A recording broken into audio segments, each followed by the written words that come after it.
Assalamualaikum warahmatullahi wabarakatuh. Hello all, my name is Rezmha Zevania Aurellianty with the student number is 2061301. I'm from class D and today I'm going to do a practicum with the title is Rheology. In this practicum, I'm going to do 4 experiments. The first one is to recognize the Newtonian flow, the second one is to recognize the non-Newtonian flow plastic, the third one is to recognize the non-Newtonian flow pseudoplastic, and the last is to recognize the non-Newtonian flow dilatant. Hope you guys enjoy this video and happy watching! Before I go to the practicum, I'm going to explain what is rheology.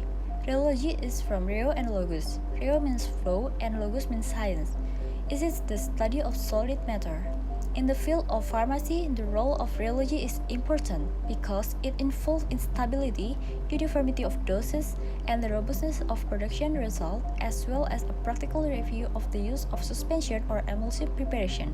Basically, rheology studies the relationship between shear or shear stress and the rate of shear or shear rate in liquid, or the relationship of strain and stress to solid object. In Newtonian fluid, the relationship between shearing rate and shearing stress has a linear relationship with a constant known as viscosity or the coefficient of viscosity.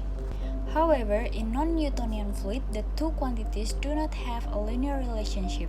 In other words, the viscosity will vary depending on the amount of pressure applied. In addition to some types of liquid, if the pressure is stopped, the viscosity of the liquid doesn't immediately return to its original state. In such a case, the determination of the viscosity of the liquid is very little benefit, whereas the determination of the flow properties actually provide many benefits. To measure the flow properties, we need a device that can change the amount of shearing stress so that the shearing rate can be observed or the shearing rate can be adjusted, so that the shearing stress, each known as rotating viscometer, is including cup and bob viscometer and cone and planet viscometer. From the relationship between shearing rate and shearing stress, a rheogram can be generated. Based on the type of flow, liquid can be divided into Newtonian flow, non-Newtonian flow pseudoplastic, non-Newtonian flow plastic, and non-Newtonian flow dilatant. Here's the material and tools that we need. The first experiment is to recognize the Newtonian flow. Newtonian flow is called if between shearing stress and shearing rate has a certain relationship proportionally called viscosity or the coefficient of viscosity. It can be interpreted that Newtonian fluid will continue the flow without being influenced by the force acting on the fluid. Liquids that have Newtonian flow type, including a single liquid such as water, ethanol, glycerol, lubricating oil, and etc., as well as solution from compounds which have small molecular size, for example sugar solutions and various kinds of salt solutions. The first is prepare water in room temperature in a glass and then teaspoon to mix the water. After that, do stirring slowly and then do stirring accelerate.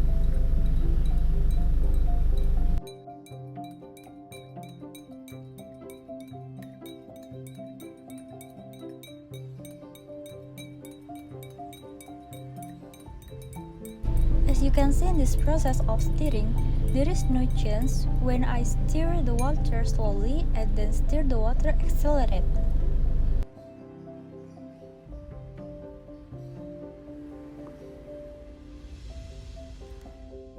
We can conclude that the viscosity of a liquid doesn't change when we stir slowly or accelerate.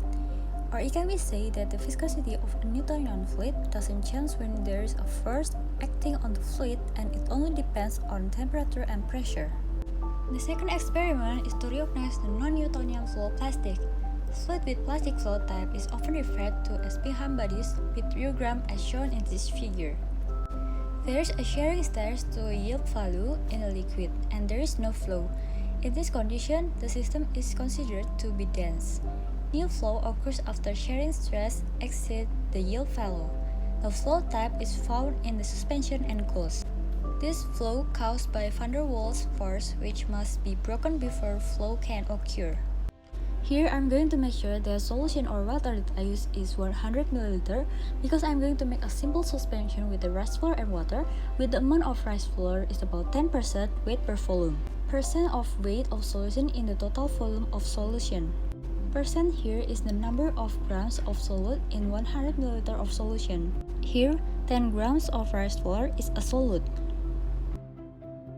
Now I'm going to put the 10 grams of rice flour in 100 ml of water.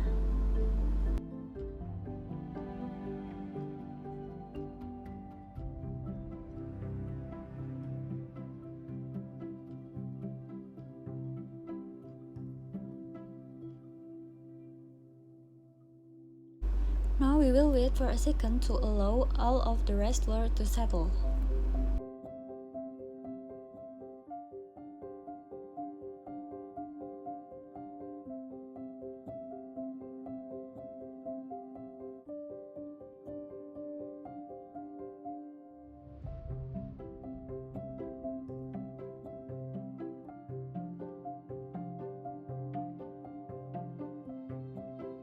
After all of them settle like this, I'm going to do this experiment by turn the bottle over like this so that the settled flour can flow. As you can see in this video, that rice flour still cannot flow, but just turn the bottle over so that I'm going to shake it until the sediment breaks.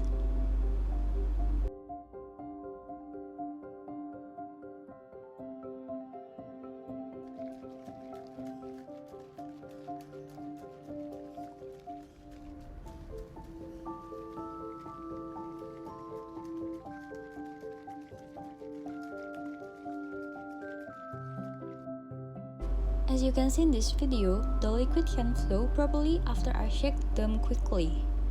This is because by turning the bottle over quickly can break down the sediment that has formed to flow. On the graph, there is a yield value, which is the price that must be met in order for the liquid to start flowing. The yield value system will flow according to the Newton system, where the shearing stress is proportional to the shear rate. The third experiment is to recognize the non-Newtonian flow of pseudoplastic. Pseudoplastic is a non-Newtonian fluid approach model where the viscosity tends to decrease but the shear stress of fluid will increase, or it is called a shearing tightening system because it will increase the shear stress and cause the viscosity to decrease. In this experiment, I prepare a bowl with mayonnaise and teaspoon mixing, and then do stirring slowly like this.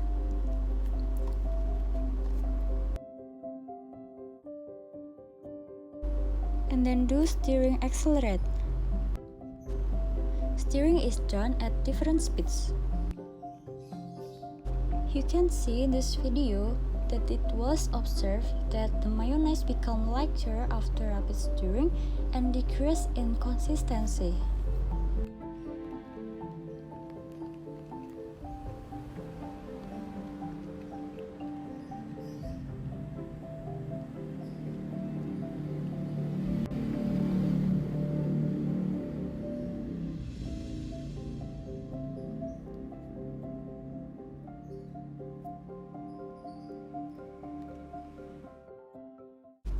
If viscosity decreases with increasing rate of shear as occurs in a long chain molecule, increasing shearing stress results in polymer regularity theory by reducing resistance further in changing subsequent shearing stress. Based on the observed result, the sample became lighter when stirring was accelerated. This is because the viscosity of the liquid decreased with increasing shearing rate so that the liquid becomes dilute. The fourth experiment is to recognize the non-Newtonian flow dilatant. A liquid that shows increased resistance when the shearing rate is increased, or its viscosity increases with increasing stirring speed. This happens because the effect of stirring causes the formation of the structure of the result of the merging between the parasites.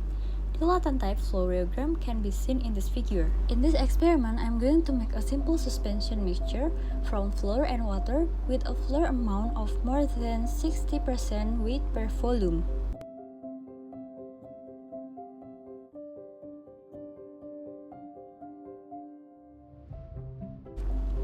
Then, do the stirring with the teaspoon slowly like this video.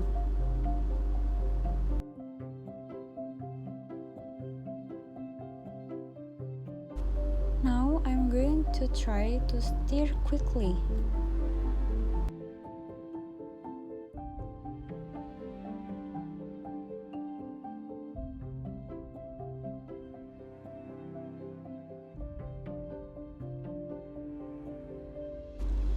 After we do stirring process, we can observe the sample in the video that the sample feel like it is hardening and drying.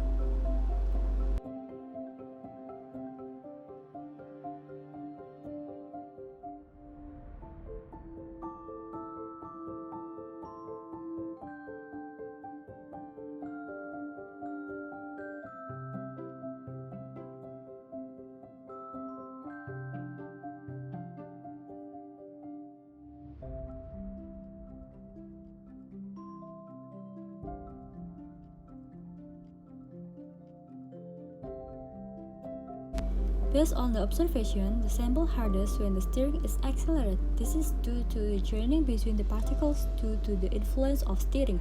This flow is characterized by an increase in the viscosity of the liquid due to an increase in the speed of stirring, so that it hardens the liquid.